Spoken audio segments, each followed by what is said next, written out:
पावसाळ्याचे दिवस होते.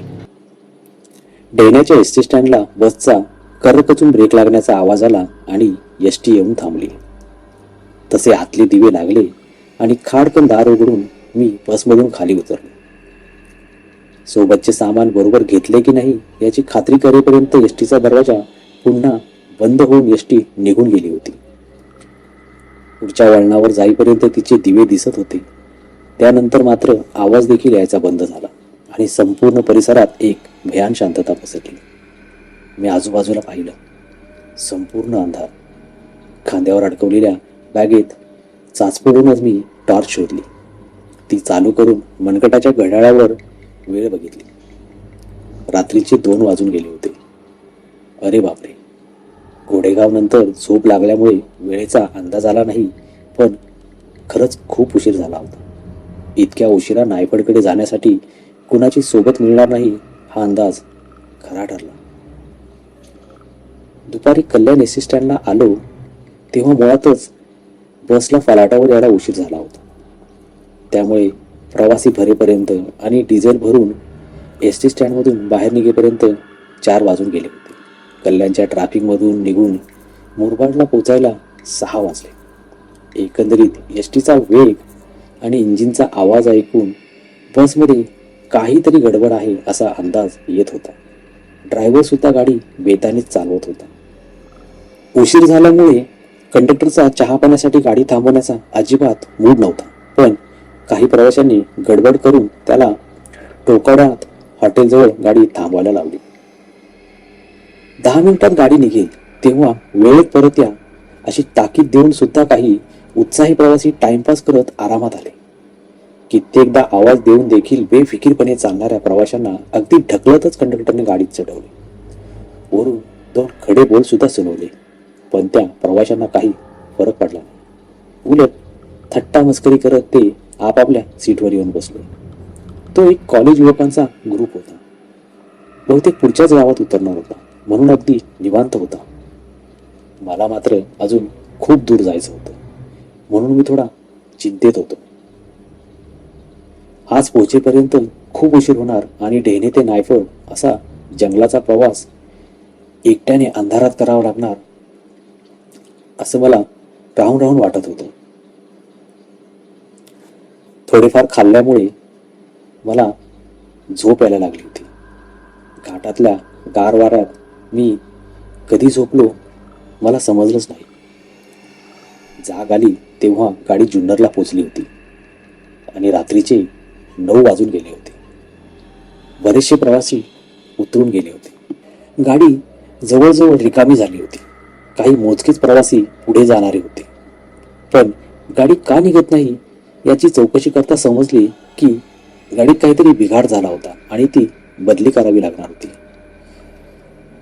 बदलीची गाडी मिळता आणि जुन्नरमधून निघता निघता 10:30 वाजून गेले होते.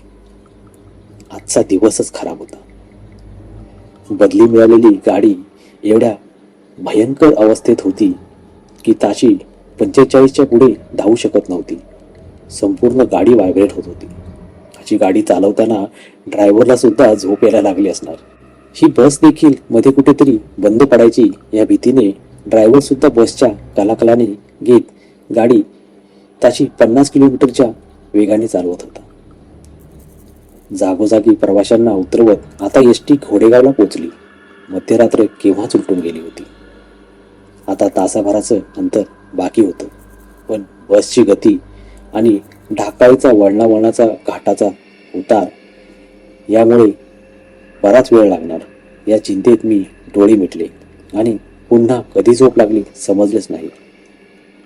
ढेणे जवळ येताच कंडक्टरने मोठ्याने आवाज दिला तेव्हा मला जाग आली. म्हणून इथे उतरलो, नाहीतर पुढे निघून गेलो असतो आणि आणखीनच पंचायत झाली असती.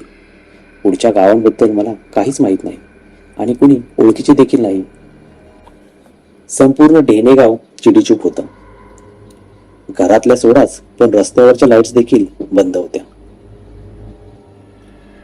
पावसामुळे लाईट्स गेल्या असतील कदाचित असा अंदाज बांधत मी स्वतःच्या नशिबाला दोष देत नायपरच्या दिशेने चालू लागलो. इतक्या उशिरा प्रवास करण्याची माझी ही पहिलीच वेळ होती. झक मारली आणि उशिराची एसटी पकडली.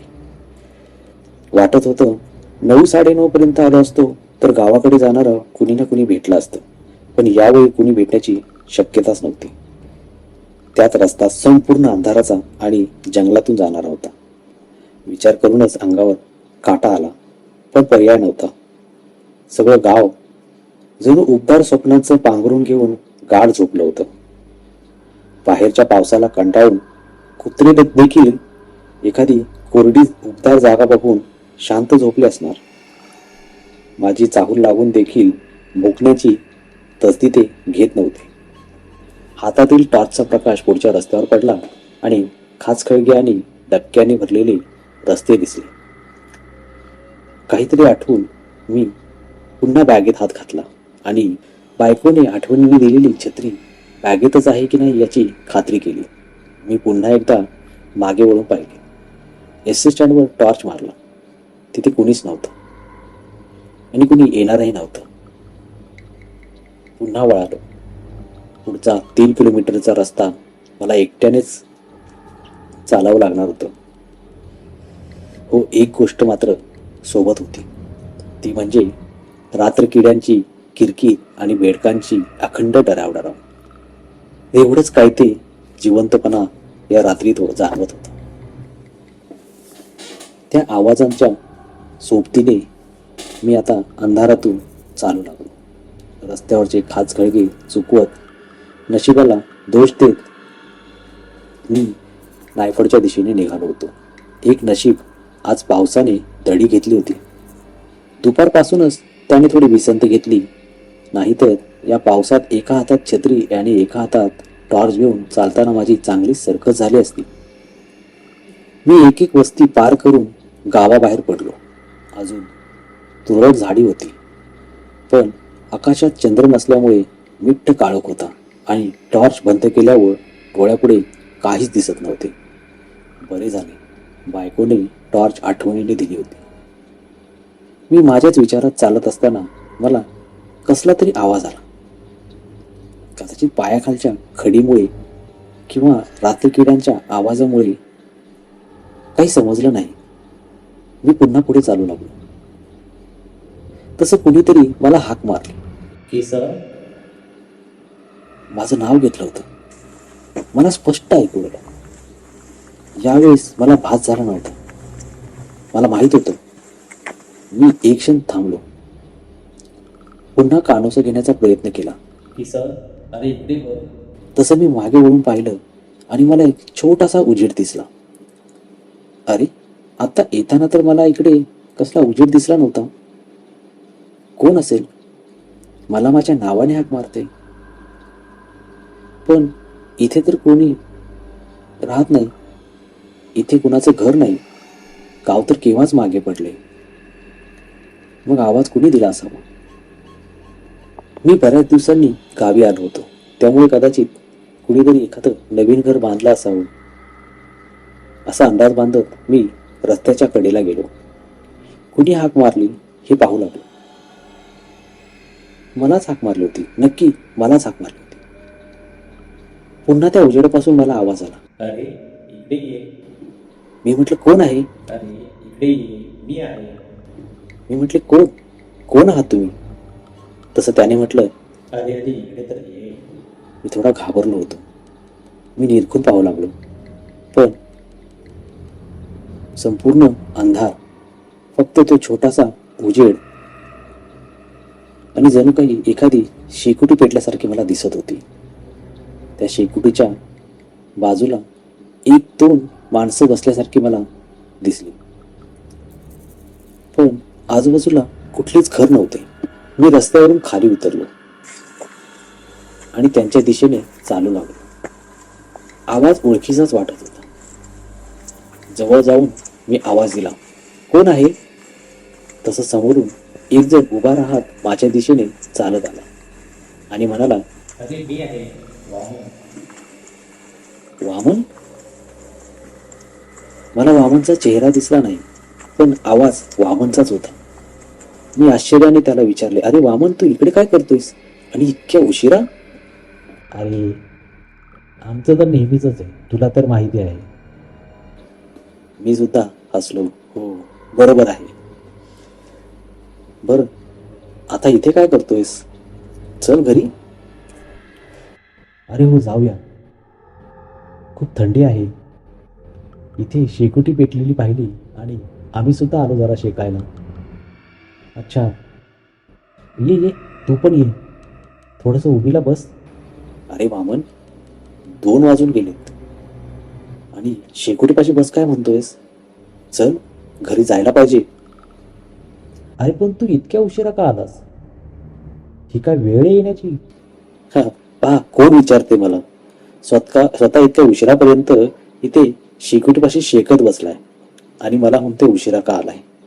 अरे तसं नाही, ये ये, शेकोटीपाशी बस, निघू आपण. माझा नाईलाज होता. वामन म्हणजे माझ्या मामाचा मुलगा, म्हणजे घरातलाच माणूस. आता तो सोबत आहे म्हटल्यानंतर त्याला सोडून तर मी जाऊ शकत नव्हतो. 5-10 मिनिटात शेकून निघूया म्हणून मी शेकोटीजवळ बसलो. तिथे अजून 3 जण होते. मी वामनला म्हटलं, अरे हे कोण आहेत? तसा वामन म्हटला, हे, अरे तू ओळखलं नाहीस का? हा आपला संजय. तसं गुडघ्यात डोकं घालून बसलेला एक माणूस डोकं वर करून माझ्याकडे बघू लागला. त्याचा चेहरा सुद्धा मला दिसला नाही. संजय, तू आहेस का? हो. असा काय हा? नेहमी इतका बोलणारा संजय आज फक्त हो म्हणतो. थंडीने गारठलाय बहुतेक. जाऊ दे. आणि हे उरलेले 2 हे कोण आहेत? अरे हे तर आमचे नेहमीचे जोडीदार. जोडीदार म्हणताच मी समजून गेलो.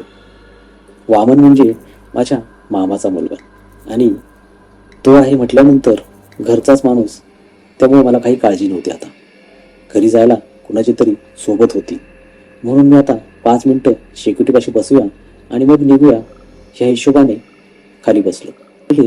ते इतर 2 व्यक्ती आपापसात काहीतरी कुजबुजत होते. मला त्यांची भाषा कळत नव्हती. ते काय बोलत होते समजत नव्हतं. कोणत्या भाषेत बोलतायत, काय कुजबुजतायत काही कळत नव्हतं. अधूनमधून संजय सुद्धा त्यांच्यात सामील होत होता. वामन मात्र माझ्याशी इकडच्या तिकडच्या गप्पा मारण्यात मग्न होता. अचानक मला काहीतरी आठवलं आणि मी बॅगमध्ये हात घातला. बॅगमध्ये संध्याकाळी एसटीमध्ये खाल्लेल्या चिप्समधलं अर्ध पाकिट राहिलं होतं. ते पाकिट बाहेर काढताच कुणीतरी माझ्या हातातून ते खेचून घेतलं. कुणी घेतलं काही कळलं नाही. त्या चौघांपैकी कुणी माझ्याजवळ येऊन ते पाकिट घेतलं हे मला समजच नाही, कारण आम्ही बरेच दूर दूर बसलो होतो. इतक्या झटक्यात कुणीतरी हात घालून मी बॅगेतून हात बाहेर काढेपर्यंत पाकिट माझ्या हातातून हिसकावून घेतलं होतं. मला थोडं विचित्रच वाटलं. अंधारामुळे काही दिसत नव्हतं. कुणीतरी काहीतरी खातंय याचा करून करून आवाज येत होता, पण नक्की कोणी ते चिप्स घेतले हे मात्र समजलं नाही. जाऊ देत, वामन आणि संजयची सवयच आहे मस्करी करण्याची म्हणून मी दुर्लक्ष केलं. त्यांच्यापैकीच कुणीतरी घेतलं असणार. मी 10-15 मिनिटं आता शेकोटीजवळ बसलो होतो. आता बराच उशीर झाला होता म्हणून मी वामनला म्हटलं, अरे चल आता निघूया. आता काय रात्रभर इथेच बसायचा विचार आहे की काय तुझा? अरे बस रे, निघू आता 5 मिनिटामध्ये सगळेच. सगळे? हे सुद्धा नायपडचेच आहेत का? तसा वामन हसला. नायपडचे? अरे हे काय, आज इथे तर उद्या तिथे. यांचं काय, हे सगळीकडेच असतं.